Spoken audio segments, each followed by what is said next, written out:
Chris Ramsey at the Comedy Store! Yeah. Thank you for having me, though. It's very nice. I've had a big development in my life recently. I've just had a baby. Just not me, my wife. I mean, I'm not a medical marvel. Just had a baby, yeah. He's 4 months old. 4 months old now. And I've got to say now, right, you've got people R in there, you've got people not R in, right? I'll tell you now, people in the room who don't give a shit about babies, I get it, right? I get it. I used to be that person, right? People in the room, give me a chair if you have a child or children. Give me a chair. And I'm telling you right now, and I'm sorry, I'm so sorry, but you need to know this truth, right? Some of your friends fucking hate your kids. They fucking can't stand your kids. You show them photos of your kids, they want to punch you in the face. They just glaze over and think about what they're going to have for their dinner. They don't give a shit. And I used to be that person, and I get it. So people in the room, I'm going to try not to go on about babies too much, right? I get it. I didn't give a shit either. I used to be the same, right? I did the whole banter surrounding it. Like, why? I don't know why when you tell someone you've had a baby, the immediate question they ask is, how heavy's the baby? How much does a baby weigh? Are you a butcher? Are you taking cash for babies?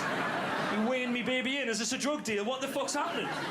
Right? And I didn't care, and the people in the room didn't care, and I don't want to ostracise anyone who doesn't care, because my son is a gift to people in the room who don't care or don't know about the weight of babies. Because when I tell you the weight of my son when he was born, there will be no grey area left in anyone's minds as to whether this is a good or a bad weight.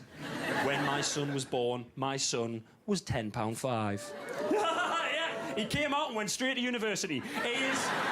He is literally a doorman on our local nightclub now. It is madness. Now, that's a true story. I like telling stories about my life in stand-up. I like telling true stories, and my family always let me tell anything I want to tell. But when this happened, when I realised I had a giant baby, and I knew I was going to tell this story, my wife gave us a caveat that she never, ever does. She went, listen, mate, you can tell your stories, tell your stand-up, do your jokes, tell everyone. Tell them about how heavy our massive baby was. But you make sure, Chris, that every single person you tell knows that I had a cesarean section.